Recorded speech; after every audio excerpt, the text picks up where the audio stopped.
सभी का स्वागत है। और जिस तरह से 2030 के भारत कार्यक्रम में हम तीन मुद्दों पर बात कर रहे हैं, गरीबी, भुखमरी और शिक्षा।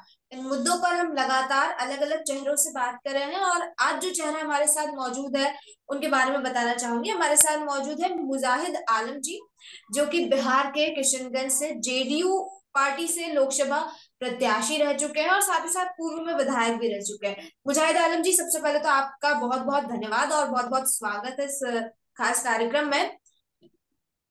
जी, जी। आपका भी बहुत बहुत धन्यवाद। शुक्रिया मुझसे जी, बात करने के लिए। बिल्कुल। मुजाहिद आलम जी, सबसे पहले मैं आपसे ये जानना चाह रही हूँ, क्योंकि हम 2030 के भारत की सिर्फ और सिर्फ यहाँ पे बात करेंगे। तो जैसे किशनगंज की अगर हम बात करें, तो क्या लगता है आपको किशनगंज में गरीबी किस तरह, कैसे मतलब गरीबी से कैसे छुटकारा पा पाएगा किशनगंज, क्योंकि आप वहीं पर हैं और वहां की परिस्थितियों को बहुत बेहतरीन तरीके से जानेंगे और देखते भी होंगे। डेली दिनचर्या में आपके सामने बहुत सी ऐसी चीजें आती होंगी। तो मैं आपसे जानना चाहती हूँ कि कैसे किशनगंज गरीबी से छुटकारा पा पाए। आपको जैसा मालूम होगा, किशनगंज जिला जो बिहार का एक सीमांत जिला है। सीमांत से मतलब ये बांग्लादेश बॉर्डर यहाँ से 20 किलोमीटर दूर है बिल्कुल। और नेपाल सीमा को टच करता है। हम्म। बगल में भूटान है, वेस्ट बंगाल है। हम्म। और जो यहाँ पर जो अशिक्षा और गरीबी के मामले में पूरे देश में मैं समझता हूँ कि जो सबसे निचले पायदान पर जो जिले हैं उनमें से एक किशनगंज जिला है। तो गरीबी बिल्कुल। और अशिक्षा यहाँ की मुख्य हम्म। समस्या है, और जिसके हम्म। कारण मैं समझता हूँ कि किशनगंज जिले से सबसे ज्यादा लोगों का पलायन हम्म। देश के अन्य भागों में हम्म। रोजगार के लिए होता है। लाखों लाख की तादाद में लोग बिल्कुल। जो है देश के अन्य हिस्सों में रोजगार के लिए जो है हम्म। जाते हैं। अगर वो हम्म। सुविधा उनको अगर किशनगंज जिले में मिल जाए जी। तो वो जो है किशनगंज जिला भी विकसित होगा, उनको घर में ही रोजगार होगा। उसके लिए मेन फोकस आपको जानना का नेपाल की तराई में होने के कारण यहाँ जो हम्म। नदियां जी। पहाड़ मैंने नेपाल के हिमालय पहाड़ से निकलती हैं, तो हम्म। बहुत सारी नदियां हैं जो हर साल बरसात के मौसम में ये जो है बाढ़ की विभीषिका से जो है हम्म। पूरे जिले के लोगों को, जिसमें लोगों का घर कट जाता है, लोगों हम्म। को एक दूसरी जगह पलायन करना पड़ता है, जो हम्म। है फसल बर्बाद होता है सैलाब बिल्कुल। से, नदी कटाव से। तो ये हम्म। सबसे बड़ी समस्या है। लेकिन और जगह जो दुनिया के जो विकसित देश हैं वहां जी। पर वाटर मैनेजमेंट पर इतना काम किया गया है कि एक बूंद पानी भी बर्बाद जी। नहीं, वेस्ट नहीं होता। हमारे यहाँ से जो पानी है वो बरसात के दिनों में जो सब निकल के बह के हम्म। समुन्द्र में चली जाती है। और जो है सुखा और जो है सूखे के दिनों में, गर्मी के दिनों में सुखाड़ हम्म। की स्थिति रहती है। तो हम्म। इसमें अगर नदियों का अगर सही से मैनेजमेंट हो, ये जो नदियां जितनी हैं आपको हम्म। किशनगंज जिले में महानंदा से लेकर के मेची, कनकई, बूढ़ी कनकई जो हम्म। नदियां हैं और सहायक नदियां हैं, जी। डोक जो है, परवान, ये मुख्य नदियां, इनको अगर एक दूसरे से कनेक्ट किया जाए जी। और इसके किनारे जो तटबंध बनाया जाए तो हम्म। इस समस्या से लोगों को मुक्ति मिल सकती है। किशनगंज जिले में उद्योग धंधे बिल्कुल। नगण्य है। मेन जो है यहाँ के लोग, मैं समझता हूँ कि जो है 90 more than 90% लोग जो है जो खेती पर, एग्रीकल्चर पर डिपेंड करते हैं। बिल्कुल। बिल्कुल बिल्कुल आप बिल्कुल, आप सही कह रहे हैं मुजाहिद। जी, लेकिन ये तो हमने समस्याओं की बात की। जैसे आपने कहा कि अगर वाटर मैनेजमेंट किया जाए तो कहीं ना कहीं वाटर मैनेजमेंट से पानी की जो समस्या है, जिस वजह से कई लोगों के घरों में भी दिक्कतें आती है ना, जैसे आपने कहा कि कई लोग पलायन कर लेते हैं, ये समस्याएं जो है वो तो हल हो जाएगी, लेकिन और क्या कदम उठाए जाने चाहिए? मतलब अगर हम बात क्या कर रहे हैं गरीबी की, भुखमरी की और शिक्षा की, तो इन तीनों समस्याओं के लिए क्या समाधान होना चाहिए, इस पर बात करना ये चाहिए। भी ये भी एक गरीबी का एक कारण है ना। हर साल किसान मजदूर बाढ़ की विभीषिका से रहते हैं, हम्म उनका घर तबाह हो जाता है, फसलें हम्म बर्बाद हो जाती हैं, मवेशी हम्म नदियों में बह जाती हैं। तो ये हम्म भी एक गरीबी का कारण है। तो वाटर मैनेजमेंट की बात किया, और इसमें एक जो यहाँ का बहुत ही लंबित परियोजना है, महानंदा बेसिन परियोजना, जिसके तहत हम्म नदियों को के दोनों किनारे पर जो है हम्म तटबंध हम्म बनाना है। तो इसमें फेज 1 का काम हो गया है, लेकिन जो सरकारी प्रोसेस जो इतना स्लो है, जिसके कारण वो जमीन पर नहीं उतर रहा। एक वो काम हो जाएगा, और एक काम है कोसी मेची लिंक परियोजना, जो हम्म मेची नदी से लेके कोसी तक सभी नदियों को इंटरकनेक्ट किया जाए, एक का पानी दूसरे में, जिसमें ज्यादा है वो कम वाले में, और उसको फिर सिंचाई में भी उससे बिजली भी पैदा होगा। ये सब हम्म स्कीमें हैं।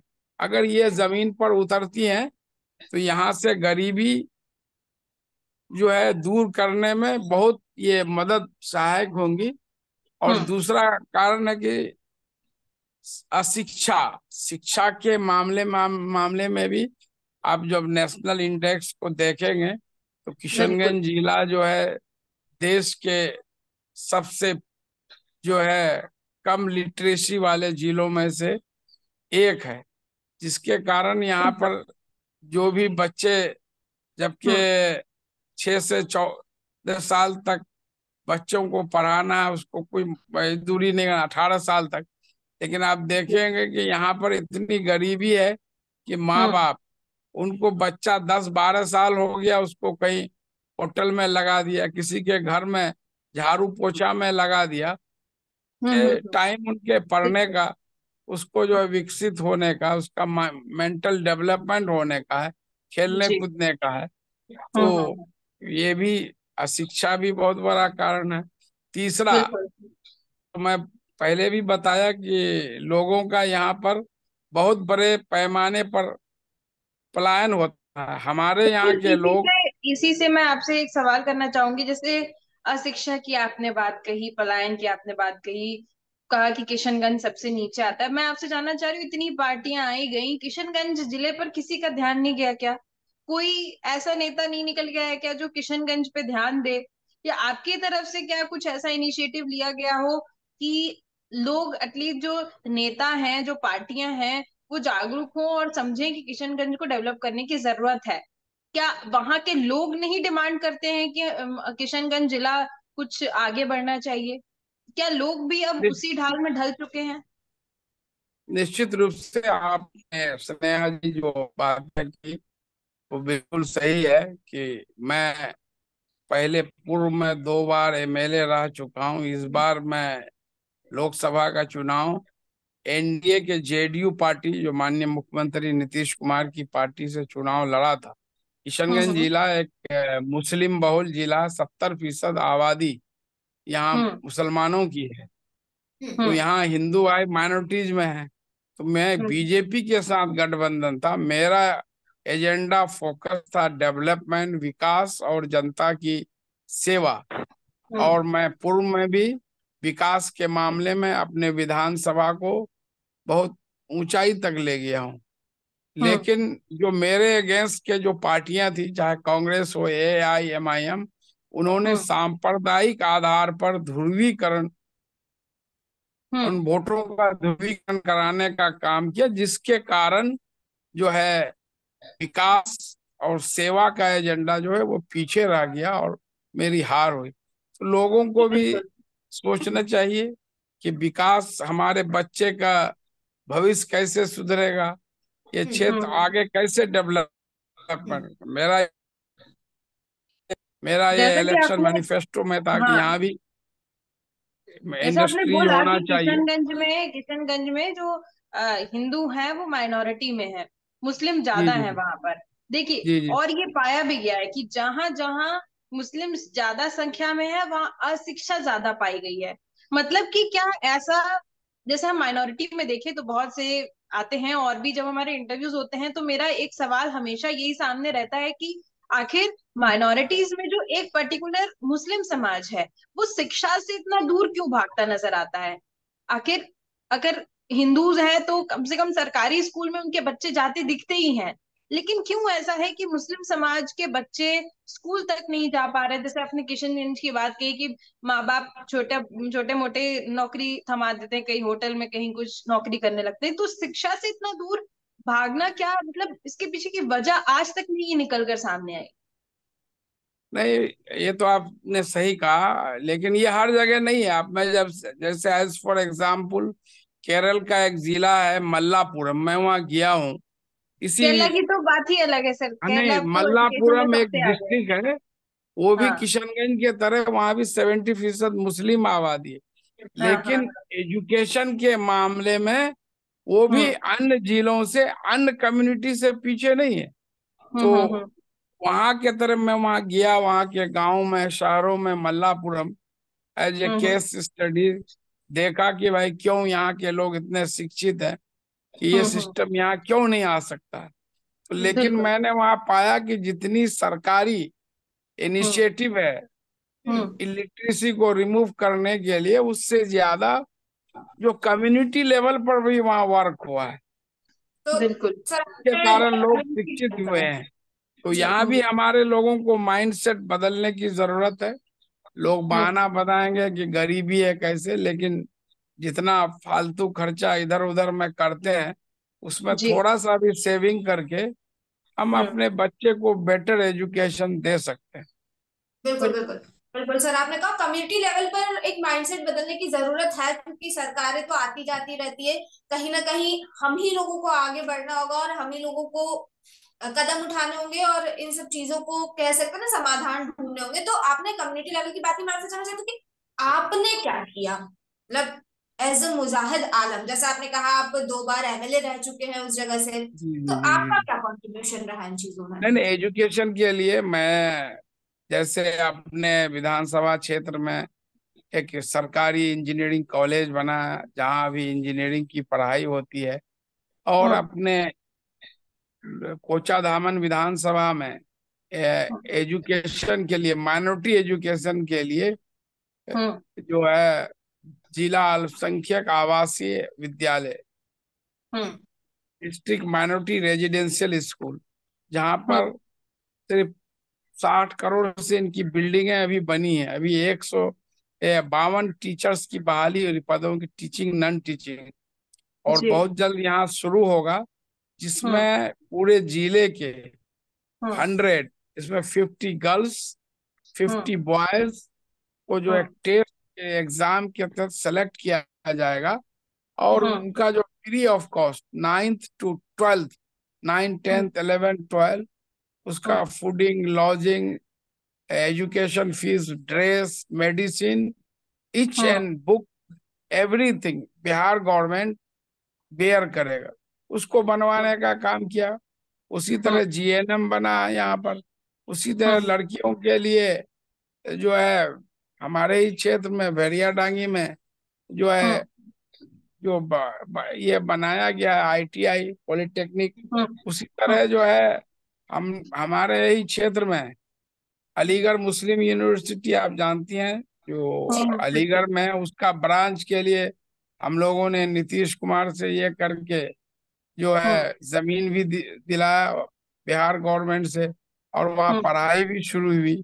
लेकिन हम्म केंद्र सरकार से फंड नहीं मिलने के कारण, मामले को जो एनजीटी में फंसने के कारण, हम्म। वो बदहाल है, वो फुल फ्लेज नहीं हो पा रहा है। मतलब कुल मिलाकर अगर दूसरा, कोई इनिशिएटिव लिया जाता है तो कहीं ना कहीं कुछ अड़ंगे आ जाते हैं, उस वजह से वो भी पूरी तरीके से पूरा नहीं हो पाता। मैं आपसे ये जानना चाहूंगी, 2030 तक लक्ष्य मिला है भारत देश को गरीबी हम्म, खत्म करने का।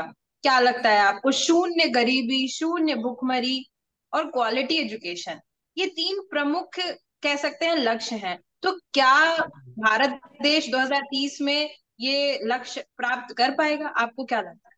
निश्चित रूप से अगर जो हमारे देश का नेतृत्व जो है हम्म। इस तरह के फैसले लेते हैं जिससे कि गरीबी अशिक्षा दूर हो, लोगों हम्म। को रोजगार मिले, उसी तरह किशनगंज जिला जो इतना हम्म। बदहाल है, इतनी गरीबी है, इतनी अशिक्षा है, तो उसके हम्म। लिए जो कोई ऊपर लेवल पर जो इनिशिएटिव जो हमारे सांसद हैं उन लोगों हम्म। ने उन्होंने जो है कोई इनिशिएटिव नहीं लिया कि यहाँ की हम्म। गरीबी दूर हो, अशिक्षा दूर हो, यहाँ के गरीबों का बेटर जो है हेल्थ मैनेजमेंट हो, उनका बेहतर इलाज हो। हम्म। लोग जो है दवाई के बिना, इलाज के बिना जो है दम हम्म। तोड़ देते हैं। तो ये सब बिल्कुल। तो हम लोगों का था, लेकिन जनता ने विकास और सेवा के बदले वो धार्मिक आधार पर पोलराइज हो गया कि हम लोग बिल्कुल। बीजेपी के साथ थे। जो हम्म। हमारे विपक्षी पार्टियां थी वो बीजेपी का डर दिखा करके जो है हम्म। वो अपना जो है नैया पार कर लिए, और हम लोग बिल्कुल। चुनाव कुछ वोटों से हार गए। जब तक लोग शिक्षित नहीं होंगे, विकास हम्म। के बारे में, डेवलपमेंट के बारे में नहीं सोचेंगे, और हम्म। जो है इस तरह से नेता लोग जो निकम्मे लोग होते हैं वो हम्म। आखिर में वो धर्म हरा लेते हैं अपनी हम्म। चुनावी नैया पार लगाने के लिए। तो इससे क्षेत्र का बहुत बड़ा नुकसान होता है। ये कहीं हम्म। का भी कोई भी नेता अगर करता। बिल्कुल। बिल्कुल, जी आपने देखा कि कहीं ना कहीं क्षेत्र का इससे नुकसान होता दिख रहा है। और धार्मिक, अगर देखें धार्मिक और धर्म के हिसाब से अगर लोग वोट पाने की कोशिश कर रहे हैं तो कहीं ना कहीं लोगों को ही इसमें गुमराह किया जा रहा है। लोग इसमें असमंजस में पड़ जाते हैं कि हम अपने धर्म को चुने या फिर डेवलपमेंट को चुने। तो जैसा आपने कहा कि हम डेवलपमेंट पर फोकस किए थे, उसके डेवलपमेंट को बेस रख के चुनाव आपने लड़ा। तो मैं एक चीज जानना चाह रही हूँ, क्या किशनगंज की जनता जो है, किशनगंज की जनता को डेवलपमेंट नहीं चाहिए क्या? क्या उनका माइंडसेट उसी हिसाब से ढल चुका है कि हम उनको धार्मिक के हिसाब से, धर्म के हिसाब से ही आगे बढ़ना है? और धर्म के अगर हिसाब से आगे बढ़ना है तो फिर धर्म में तो रहता है कि शिक्षित होना चाहिए। तो शिक्षित क्यों नहीं है वहां के लोग? यानी मुख्य रूप से अशिक्षा है। लोग हम्म। शिक्षित हो जाएंगे। हमारे जो टॉप लीडरशिप पॉलिटिशियंस नहीं चाहते हैं कि लोग शिक्षित हों, जागरूक हों, लोगों की स्थिति सुधरे। उनकी बिल्कुल। लोग अगर एजुकेटेड होंगे, डेवलप होंगे, उनकी आय बढ़ेगी, तो हम्म। इनकी जो दुकानदारी है ये तो बंद हो नहीं चल जाएगी। पाएगी। इसलिए बिल्कुल। लोगों को अंधकार में रखते हैं। यहाँ की हम्म। जनता बहुत ही इनोसेंट है, इनको भी विकास चाहिए। हम्म। लेकिन 5 साल ये विकास के लिए तरसते हैं। लोग जो है हम्म। हाहाकार करेंगे कि बिजली हम्म। की समस्या है, बाढ़ की हम्म। समस्या है, शिक्षा हम्म। की समस्या है। लेकिन जब चुनाव आएगा, अंतिम क्षण में, लास्ट 1-2 दिन में, फिर जो है धार्मिक आधार पर पोलराइज होकर के जो है हम्म। वोट करते हैं। जनरली ये देखा जाता गया है। बिल्कुल। और ये किसी भी क्षेत्र के लिए सबसे बड़ा हम्म। नुकसान है। किसी को अगर इस तरह से अगर वोट मिल जाएगा, वो अगर एमपी बन जाएगा, उसको हम्म। काम करने की क्या जरूरत? चाहे कोई भी, हम ही अगर बन जाएंगे तो मैं क्यों लोगों की सेवा करूंगा? क्यों हम्म। क्षेत्र के विकास के लिए सोचूंगा, क्षेत्र का हम्म। विकास करूंगा। बिल्कुल बिल्कुल, बिल्कुल। आपने सही कहा कि कहीं ना कहीं धर्म के नाम पर वोट मिलना और राजनीति कहीं ना कहीं सीधे सीधे जनता के लिए काफी ज्यादा नुकसानदायक होता है, और फिर उसके बाद ये स्थिति होती है कि विकास नहीं हो पाता है क्षेत्र का। आपने एक और चीज कही कि जो पॉलिटिशियंस है वो ही नहीं चाहते हैं कि लोग शिक्षित हो, क्योंकि कहीं ना कहीं अगर लोग शिक्षित हो जाएंगे तो जो धर्म की राजनीति वाला कह सकते हैं हथियार अपनाया जा रहा है उनके द्वारा, वो कहीं ना कहीं हथियार काम नहीं आएगा। तो अगर पॉलिटिशियंस जो कि पावर में बैठे हैं वही नहीं चाहेंगे कि लोग शिक्षित हो और देश में अच्छी शिक्षा मिले, तो फिर 2030 का जो लक्ष्य है, 2030 तक जो क्वालिटी एजुकेशन चाहिए देश को, ये 2030 तक ये जो लक्ष्य हासिल करना है वो कैसे हासिल होगा? नहीं हो पाएगा। आप देख रही हैं कि अभी वर्ल्ड के टॉप 200 यूनिवर्सिटीज में इंडिया का एक भी यूनिवर्सिटी नहीं। जब तक उस पर ज्यादा फोकस नहीं करेंगे, उस पर इन्वेस्ट नहीं करेंगे, एजुकेशन को रिफॉर्म नहीं करेंगे, तब तक जो है ये संभव नहीं है। सिर्फ हम वादे कर लेंगे और उसके बिल्कुल लिए कोई काम नहीं करेंगे। किसी भी देश को विकसित करने के लिए सब उसका बैकबोन है एजुकेशन। जब बिल्कुल। तक हम एजुकेशन सिस्टम को ठीक नहीं करेंगे तब तक जो है ये लक्ष्य पाना मैं नहीं समझता हूँ। आज इंडिया में टैलेंट की कोई कमी नहीं है, लेकिन हमारे यहाँ से जितने भी टैलेंट है वो कहाँ चले जाते हैं? America, England. ब्रेन ड्रेन की थ्योरी है अपना। सब हायर हम्म स्टडीज के लिए, बेटर फ्यूचर के लिए। मेरे बहुत सारे फ्रेंड्स आज एनआरआई हैं, अमेरिका में है, इंग्लैंड में है, कनाडा में है। उन हम्म लोगों ने आईआईटी से जो है डिग्रियां ली और उसको बेटर अपॉर्चुनिटी मिला, बेटर फैसिलिटीज मिला, वहाँ बेटर स्कोप मिला, तो वहीं चले गए, आज वहाँ बस गए हैं वो लोग। बिल्कुल बिल्कुल बिल्कुल। और ये होता नजर आ रहा है कि बहुत से युवा भी आजकल भारत देश में पढ़ना नहीं चाह रहे हैं, बाहर जाके पढ़ाई करना चाह रहे हैं। एक बात इसमें और निकल के सामने आती है कि भारत की जो इंडिया की पढ़ाई है उसका कुछ अलग मायने हैं। सिर्फ एग्जाम के बेसिस पे यहाँ पर पढ़ाई होती है, प्रैक्टिकल चीजें कम होती हैं। बाहर बाहर के जी जी, देशों में निश्चित रूप से। प्रैक्टिकली चीजें ज्यादा इम्प्लीमेंट की जाती हैं, तो वहाँ की पढ़ाई लोगों को ज्यादा इंटरेस्टिंग लगती है। इसलिए भारत देश के युवा जो मैक्सिमम है अपनी मास्टर डिग्री करने के लिए हमेशा, या बैचलर डिग्री 12वीं के बाद लोग बच्चे जो है वो बाहर चले जाते हैं। लेकिन कहीं ना जी कहीं जी। यहाँ पर भी सुधार करने की जरूरत है। ऐसे तो फिर भारत का जितना भी युवा है दूसरे देश में जाके बस जाएगा, तो फिर वहां की डेवलपमेंट ज्यादा होगा, इंडिया ऐसे ही दबता जाएगा।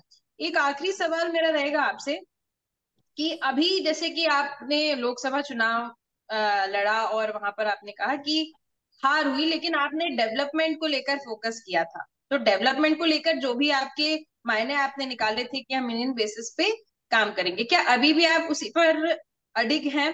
2030 के भारत में जैसे लक्ष्य मिला है, तो आपकी तरफ से मैं क्या कंट्रीब्यूशन देख पाऊंगी 2030 के भारत में, कि जब 2030 के भारत की लक्ष्य की प्राप्ति हमको दिखने लगे कि हाँ भारत में सुधार हो रहा है, तो उस वक्त मैं मुजाहिद आलम जी से उनका भी कंट्रीब्यूशन सामने दिखाऊंगी कि हाँ मुजाहिद आलम जी ने 2030 के भारत में गरीबी, भुखमरी या शिक्षा में अच्छा स्तर पाने के लिए कुछ ऐसे काम किए हैं। तो आपकी तरफ से और मैं क्या इनिशिएटिव देख सकती मैं तो अभी किसी इस पर मैं न कोई जनप्रतिनिधि हूँ, हूँ?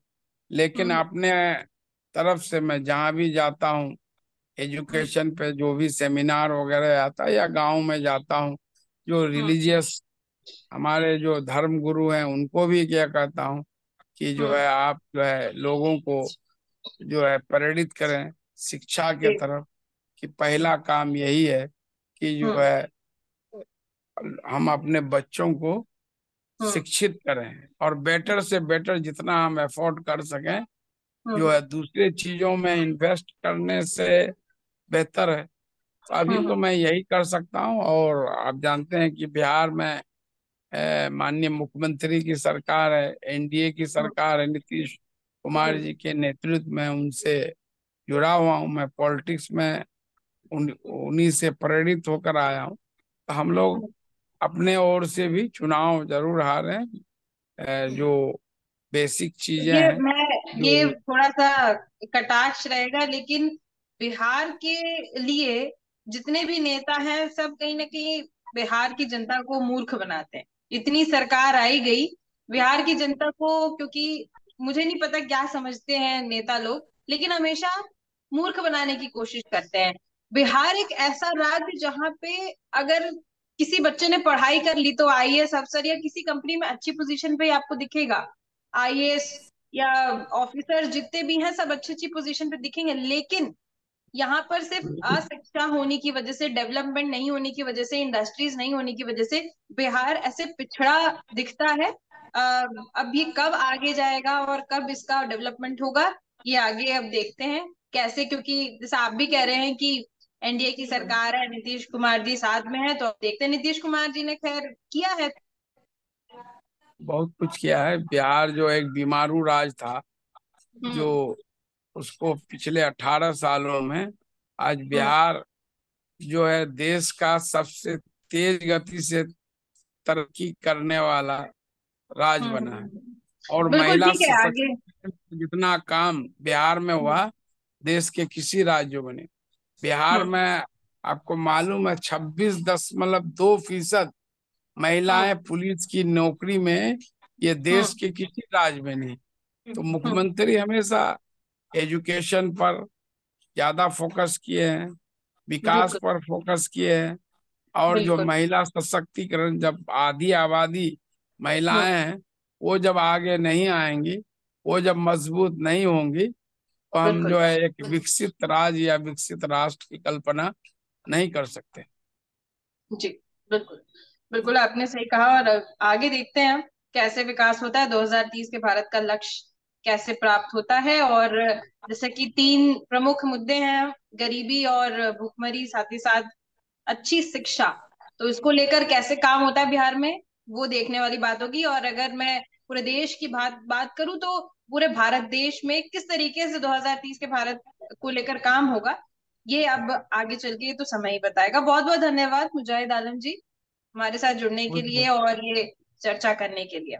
तो 2030 के भारत में जैसे हम बहुत से चेहरे सामने लाते हैं, वैसे ही आज हमारे साथ मुजाहिद आलम जी जुड़े हुए थे। उन्होंने किशनगंज की स्थिति बताई, किस तरह की हालात वहां पर बने हुए हैं। क्या शिक्षा को लेकर उन्होंने बताया कि शिक्षा के अगर देखें तो बच्चे वहां पर पढ़ नहीं रहे हैं, स्कूल जाने के लिए उनके जो पेरेंट्स हैं वही स्कूल नहीं भेज रहे हैं। तो शिक्षा को लेकर, गरीबी को लेकर, भुखमरी को लेकर हालात वहां पर भी बहुत खराब नजर आ रहे हैं। अब आगे देखते हैं 2030 तक क्या वहां पर डेवलपमेंट होता है, किस तरीके की योजनाएं और सामने आती हैं, जिससे किशनगंज के हालात जो है वो सुधरते दिखेंगे। तो बिल्कुल। और एक पॉइंट मैं यहाँ पर हाईलाइट करना चाहूंगी। मुजाहिद आलम जी ने भी एक पॉइंट कहा था, हालांकि उसके ऊपर मेरा सवाल भी आया था, और मैं फिर से एक बार वही पॉइंट हाईलाइट करना चाहूंगी कि जो देश के राजनेता है वो शिक्षा की तरफ ध्यान नहीं दे रहे हैं। ये बातें सामने निकल कर आ रही है, और कई लोगों से जब हम ग्राउंड पे जाते हैं तभी भी ये सुनने में आती है कि शिक्षा की ओर ध्यान नहीं दिया जा रहा है। जब शिक्षा पर ध्यान दिया जाएगा तो गरीबी और भुखमरी कहीं ना कहीं अपने आप कम होती नजर आएगी। तो सबसे बड़ा जो बिल्कुल टारगेट होना चाहिए वो क्वालिटी एजुकेशन पे होना चाहिए, और क्वालिटी एजुकेशन की तरफ पॉलिटिकल पार्टीज को भी और राजनेताओं को भी, सभी को ध्यान देने की जरूरत है और काम करने की जरूरत है, क्योंकि ये जो शिकायत है शिक्षा को लेकर वो लगातार सामने आ रही है। बिल्कुल। बिल्कुल आगे भी हम आपके सामने कुछ ऐसे ही चेहरे लाते रहेंगे और उनसे बात करेंगे और जानेंगे कि 2030 तक भारत देश की स्थिति कैसे सुधरेगी, क्या क्या ऐसी योजनाएं और क्या ऐसे समाधान सामने आ सकते हैं जिससे 2030 के भारत के लक्ष्य जो है वो प्राप्त होते दिखेंगे। धन्यवाद।